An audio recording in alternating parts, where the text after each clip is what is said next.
तो इस डेटा पर हम लोग एक रिपोर्ट बनाएंगे और रिपोर्ट का क्या रहेगा, हम रीजन वाइज कितनी यूनिट सेल हुई है वो, कितना नेट सेल हुई हमारी वो, कितना प्रॉफिट रहा हमारा, और उस रीजन में कितने मैन ऑफ पावर थे, मतलब कितने सेल्स पर्सन थे ये रहे। ठीक है, तो उसके लिए सबसे पहले हमें क्या है, ग्रॉस सेल निकालनी पड़ेगी। ग्रॉस सेल क्या होगी हमारी, इक्वल्स टू कितनी यूनिट है, कितनी यूनिट हमने सोल्ड करी वो, और उस यूनिट का प्राइस कितना था वो, और एंटर। इसको सबको कंट्रोल डाउन कर देते हैं। ठीक है, अब हमारी आई नेट सेल। नेट सेल क्या होगी हमारी, हमारी जो यूनिट थी, मतलब जो ग्रॉस था, उस पर हमने कितना डिस्काउंट दे दिया। जैसे हमने यहाँ पे 5% का डिस्काउंट दे दिया, तो वही सेम स्टार ब्रैकेट ओपन, मैं इसे क्या करूँगी, 100 से माइनस कर दूंगी।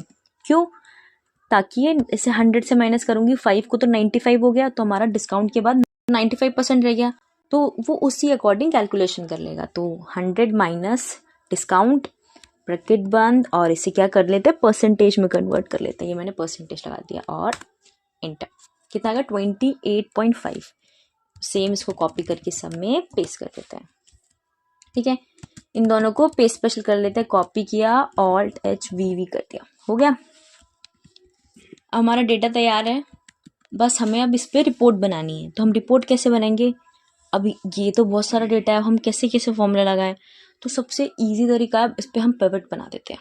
ठीक है, तो कंट्रोल ए किया, ऑल्ट एन वी किया, हम यहाँ पे लेंगे रीजन, फिर उसके बाद क्या चाहिए हमें, एमओपी, उसके बाद चाहिए हमें कितनी यूनिट सोल्ड हुई, फिर उसके बाद हमें क्या चाहिए, कितना अचीवमेंट परसेंटेज है, वो तो हम लोग मैन्युअली निकालेंगे रिपोर्ट में। उसके बाद नेक्स्ट क्या चाहिए हमें, नेट सेल कितनी है हमारी वो, उसके बाद हमने कितना प्रॉफिट अर्न किया वो, और लास्ट में कितने सेल्स पर्सन है वहाँ पे। तो ये रहा सेल्स पर्सन, और इसे एंड में ऐड कर देते हैं। ये रहा सम सम सम सम, ये यहाँ पे इसने ऑटोमेटिकली काउंट किया क्योंकि वहाँ पे नेम थे।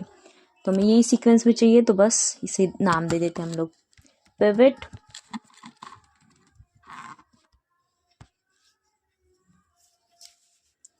और एक नई शीट बना लेते हैं, उसमें हम रिपोर्ट बनाएंगे अपनी।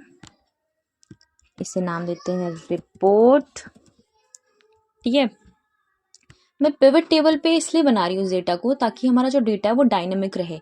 हम उसमें कोई चेंज करें या उसमें कोई डेटा इंसर्ट करें तो हमारे डेटा, हमारी जो एमआईएस है उसी अकॉर्डिंग अपडेट हो जाए। ठीक है, तो हम वही सेम क्या करते हैं, यहाँ पे हेडिंग बनाते हैं, रीजन, एमओपी, यूनिट सोल्ड, यहाँ पे डालेंगे हम अचीवमेंट परसेंटेज, कितना अचीव कर लिया उसने, कितने का टारगेट था और कितना रह गया, net sales, next profit, sales, profit लिखते हैं बस खाली, प्रॉफिट, फिर सेल्स पर्सन। ठीक है, यहाँ पे रीजन कौन सा, नॉर्थ, ईस्ट, वेस्ट, और ये लास्ट साउथ। यहाँ डाल देते हैं टोटल। ठीक है, अब हम यहाँ पे क्या लगाएंगे, वी लुकअप लगाएंगे, इक्वल्स टू वी लुकअप। इसे सिलेक्ट करेंगे, कंट्रोल के साथ स्पेस प्रेस करेंगे, सारा सिलेक्ट हो गया। इसे फंक्शन के साथ F4 कर देंगे, कॉमा, टेबल एरे क्या है हमारा, ये रहा पिवट। सेम इसको यहाँ से कॉलम पे क्लिक करके हाँ F तक सिलेक्ट कर लेंगे, और इसे फंक्शन के साथ F4 प्रेस कर देंगे ताकि हमारा ये फ्रीज हो जाए, कॉमा। अब ये सारा का सारा सीक्वेंस वाइज ही है, तो कॉमा 2, कॉमा 0, इसे कॉपी करके यहाँ पेस्ट कर देते हैं, यहाँ पेस्ट कर देते हैं, यहाँ पे और यहाँ पे। अचीवमेंट हम लोग खुद निकालेंगे। तो फर्स्ट हो गया एमओपी, इसमें बस कॉलम नंबर चेंज करेंगे, यहाँ पे डालेंगे 3, यहाँ पे डालेंगे 4, यहाँ पे डालेंगे 5, और यहाँ पे डालेंगे 6, और ये सारा के सारा सिलेक्ट करके नीचे तक कंट्रोल डाउन कर दिया। ठीक, और यहाँ एंड में लगा देते हैं टोटल। टोटल कैसे निकालेंगे, ऑल्ट प्लस, लग गया, ओके। कॉपी करके पेस्ट पेस्ट पेस्ट और पेस्ट, लिख लेते हैं। 737 एमओपी है, 737, 641, 618, 23 और 20, 641, 618, 23 और 20। ठीक है, अब अचीवमेंट कैसे निकालते हैं? इक्वल्स टू कितना हमने अचीव कर लिया, कितनी यूनिट सोल्ड कर दी, डिवाइडेड बाय कितनी रह गई, मतलब कितना टोटल था हमारा, और एंटर। सो सारी को सिलेक्ट करके कंट्रोल डाउन कर लेते हैं, और यहाँ पे इसको, यहाँ दिख रहा है ना होम टैब में, यहाँ पे परसेंटेज कर लेते हैं। हो गया, यहाँ पे कितना 83% अचीव कर लिया, यहाँ पे 84% अचीव कर लिया, यहाँ पे तो जितना MOP थी, मतलब जितना टारगेट था उससे ज़्यादा अचीव कर लिया, 106 मतलब 6% एक्स्ट्रा अचीव कर लिया उसने। ठीक है, अब इसे थोड़ा सा फॉर्मेट कर लेते हैं, सबको सिलेक्ट कर लिया, इसको बॉर्डर दे देते हैं, और Alt HY करके ऑटो फिट कर लिया हमने। अभी भी छोटा सा लग रहा है, तो ये सब सिलेक्ट करके यहाँ से यहाँ तक,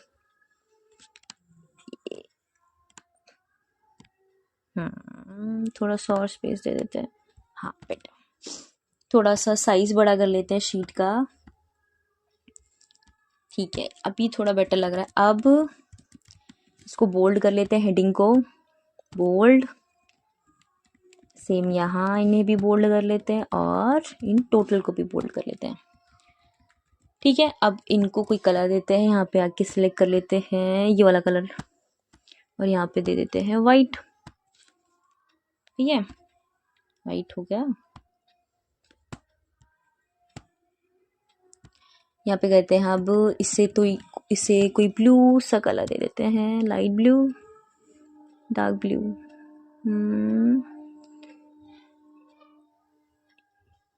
बेटर। यहाँ पे भी सेम यही वाला कलर दे देते हैं जो ऊपर दिया है। चाहो तो ऐसे कर लो या फॉर्मेट पेस्ट कर लो, पर फॉर्मेट पेस्ट करूँगी तो ये यहाँ पे परसेंटेज चेंज हो जाएगा, तो मैं यहीं से कलर ले लेती हूँ, ये रहा, और ये वाइट। ठीक है, अब यहाँ पे इसमें अचीवमेंट परसेंटेज में यहाँ कंडीशनल फॉर्मेटिंग लगा लेते हैं। होम टैब पे गए, कंडीशनल फॉर्मेटिंग, कलर स्केल, और ये रहा, इससे बता देगा, हमें पता चल जाएगा कि किसने सबसे ज़्यादा अचीव किया, किसने कम अचीव किया। ठीक है, अब थोड़ी सी अलाइनमेंट कर लेते हैं, सबको सेंटर में कर लेते हैं, और ये नॉर्थ और इनको थोड़ा पीछे ही रखते हैं, बेटर। और सबसे इम्पोर्टेंट, सेव करते रहना चाहिए, क्योंकि कभी कभी क्या होता है, हमारा सिस्टम बंद हो जाता है या कुछ भी है, सिस्टम कभी करप्ट हो गया तो शीट जो हमारी सेव ही नहीं हो पाती, तो वो दिक्कत करती है। ठीक है, तो यहाँ दिख रहा है ना, ये 0 पॉइंट के बाद डेसिमल के साथ बाद बहुत सारे नंबर्स है, मतलब 4 डिजिट तक नंबर है, हमें तो रखना ही नहीं है 4 डिजिट तक, हम 1 डिजिट तक रखेंगे। तो सेम होम टैब में यहाँ पे दिख रहा है, इसे डेसिमल डिक्रीज हो गए 1 तक हो गया, और कंट्रोल S, ग्रिड लाइन हटा लेते हैं, इससे पता है क्या, और अच्छा सा सुंदर से लगेगी हमारी शीट ना, थोड़ी और सिर्फ दिखेगी अच्छे से। तो व्यू पे गए, ग्रिड लाइन ऑफ कर दी, देखा। अब इससे क्या, थोड़ा सा ना डार्क बॉर्डर दे देते हैं, तो यहाँ पे होम टैब पे गए, इस पे, और थिक। ठीक है, सबको सिलेक्ट कर लेते हैं, थिक बॉर्डर, यहाँ पे भी थिक बॉर्डर, और ये लास्ट इसे कर देते हैं थिक बॉर्डर। इसका थोड़ा साइज बड़ा कर लेते हैं, सेम इसका साइज बड़ा कर लेते हैं, और इसका भी साइज बड़ा कर लेते हैं, और इसको ऑटो फिट कर लेते हैं, फिट। इसे सेव कर लिया। अभी दिख रही है एक सुंदर सी रिपोर्ट बन गई हमारी, पर मैंने ये पिवट टेबल पे क्यों बनाई, मैंने उस रॉ डेटा पे क्यों नहीं बनाई, मतलब कुछ सम वगैरह यूज करके, क्योंकि जैसे अगर मैं यहाँ पे डंप में जैसे कहीं पे भी कोई भी चेंज कर दिया, जैसे अरे मुझे तो बाद में पता चला कि ये जो टेलर है इसने 33 नहीं 30 यूनिट सोल्ड करी थी, अब तो ये गड़बड़ हो गई। पहले देख लेते हैं, स्किप करते हैं पहले, यहाँ पर टोटल कितना है हमारा, ये दिख रहा है 737।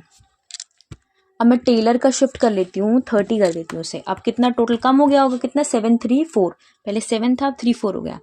पर अब यहाँ तो मैं कैसे मैन्युअली अगर बना देती, तो यहाँ तो फिर मुझे मैन्युअली अपडेट करना पड़ता, रीजन देखना पड़ता कौन सा है, उस हिसाब से करना पड़ता, तो बहुत ज़्यादा दिक्कत की बात हो जाती। तो बस सेम यहाँ पे डेटा अपडेट किया, पिवट पे गए, राइट क्लिक किया और रिफ्रेश कर दिया, देखा अपडेट हो गई ना, 734 हो गई इसकी MOP। ठीक है, सेम अगर जैसे मैं डंप में यहाँ पे अगर कुछ, जैसे मुझे बाद में एक और, मतलब ये तो है नहीं कि हम सिर्फ इसी डेटा पर रिपोर्ट बनाएंगे। तो हम इसमें और भी ऐड कर सकते हैं, जैसे कि मैं यहाँ पे 21 ऐड कर देती हूँ, उसे कॉपी करके यहाँ पे पेस्ट करते हैं। पहले मैंने यहाँ पे ऐड कर दिया 21। कौन से साउथ में स्टोर S4 ही रहने देते हैं, स्टेशनरी इरेजर, और यहाँ पे लिख देते हैं टॉम। इसके MOP कर देते हैं 45, इसका कर देते हैं 54, ये बाकी सब सेम रहने देते हैं। ठीक है, अब मैंने ये ऐड तो कर दिया इसमें। अब मैं ये ऐड कर दिया यहाँ पे, और इस हिसाब से तो हमारे सेल्स पर्सन भी बढ़ गए। एक मैंने टॉम ऐड कर दिया, पहले हमारे कितने थे, सिलेक्ट कर देते 20 थे, और टॉम ऐड करने के बाद 21 हो गए। अब यहाँ पे हमने रिपोर्ट में दिखाया कितने 20, तो ये तो गलत है। हम अगर रिपोर्ट को रिफ्रेश करेंगे, हम डेटा ऐड करेंगे, तो यहाँ पे भी नंबर्स चेंज होने चाहिए। तो उसी हिसाब से हम यहाँ पे पिवट पे जाएंगे, और ये दिख रहा है यहाँ पे जो दिख रहा है चेंज डेटा सोर्सेस पे क्लिक करेंगे, और हम अपनी रेंज कितना 21 तक था डेटा, अब 22 में हो गया। ओके, और यहाँ पे राइट क्लिक करके इसे रिफ्रेश कर देंगे। ठीक है, अब दिख रहा है 21, यहाँ आगे देख लेते हैं, यहाँ पे दिख रहा है 21। अब एक और चीज़ कर सकते हैं, जैसे हमने तो ये टोटल पे डेटा बना दिया, पर अगर हमें ये देखना हो, जैसे यहाँ पे डंप पे दिख रहा है यहाँ पे कि मुझे अगर ये देखना हो कि यहाँ पे पेमेंट किस मेथड से हुई है, कैश से हुई है, क्रेडिट कार्ड से हुई, मैंने तो ये ऐड ही नहीं किया इसमें। मैं चाहती हूँ, और मुझे ये देखना है कि प्रोडक्ट वाइज, कि मतलब किस प्रोडक्ट का किस रीजन में अच्छे से सेल हुआ है। तो मैं क्या करूँगी, यहाँ पे जाऊँगी, वही इसमें टैब में जाएंगे, इंसर्ट स्लाइसर पे क्लिक करेंगे, और मैं अपने हिसाब से एक स्लाइसर रख लूँगी। तो उसी हिसाब से पिवट टेबल चेंज होती रहेगी, और पिवट टेबल से रिपोर्ट चेंज होती रहेगी हमारी। तो मैं क्या कर लेती हूँ, यहाँ पे रख लेती हूँ प्रोडक्ट और पेमेंट मेथड, और ये हो गया ओके। इन दोनों को कंट्रोल करके सिलेक्ट करके यहाँ पे कट कंट्रोल X, और यहाँ पे जाके कंट्रोल V कर दिया। अब इसको थोड़ा एडजस्ट कर लेते हैं, स्किप करो पहले, एडजस्ट कर लेते हैं। एक टैब बन गए हमारे, छोटा सा कर लो इसे, यहाँ पे रख लेते हैं इसे। फिर यहाँ पे थोड़ा कॉलम इंसर्ट कर लेते हैं, सिलेक्ट करके कंट्रोल शिफ्ट प्लस प्लस और प्लस। ठीक है, अब ये हो गया। यहाँ पे इसको करते हैं और इससे भी छोटा कर देते हैं, ज़्यादा हो गया।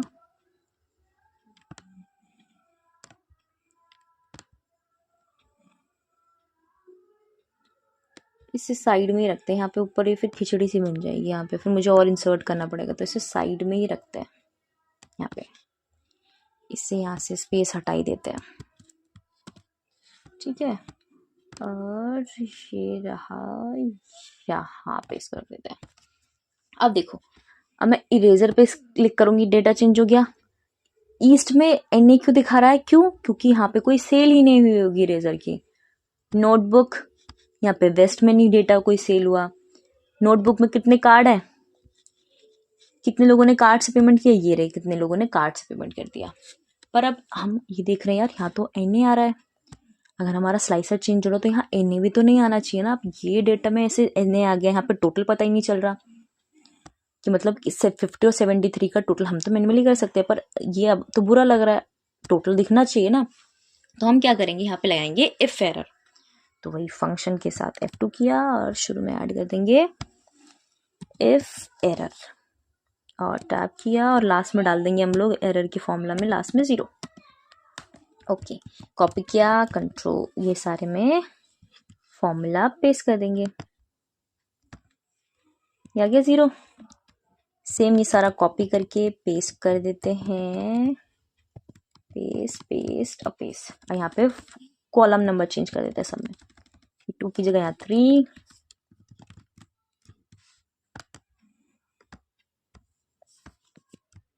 4, यहाँ पर डालते हैं 4, यहाँ डालेंगे 5, और यहाँ डालेंगे 6। सारा कॉपी करेंगे और फॉर्मूला पेस्ट कर दिया हमने। ठीक है, वही सेम, अब डेसिमल थोड़ी कम करने पड़ेंगे, यहाँ पे बढ़ गए फिर से 1 डिजिट तक। ठीक है, कंट्रोल S।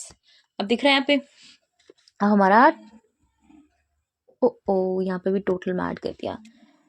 ठीक है, तो यहाँ पे जाएंगे, ऑल्ट प्लस कर दिया, यहाँ पे हम फॉर्मूला पेस्ट किया तो यहाँ पे भी पेस्ट हो गया, तो इसको कॉपी करेंगे, पेस्ट पेस्ट पेस्ट पेस्ट, इसका 0 कम कर लेते हैं, दिख रहा है यहाँ पे। अब इनका टोटल हो गया, अब मैं चाहती हूँ पेन का देखना, पेन का दिख गया, कैश से कितनी पेमेंट हुई है।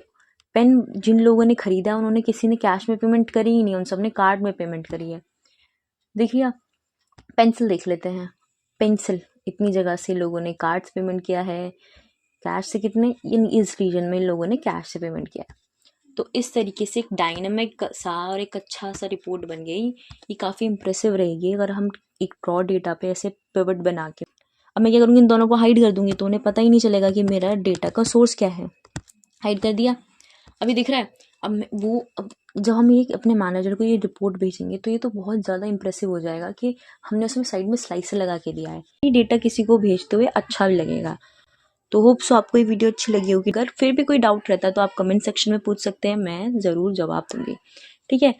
अगर आपको वीडियो अच्छी लगी तो प्लीज़ लाइक शेयर और सब्सक्राइब करना, ताकि ऐसी अच्छी अच्छी वीडियोस बनाने का मुझे मोटिवेशन मिलता रहे। तब तक के लिए बाय बाय, थैंक यू।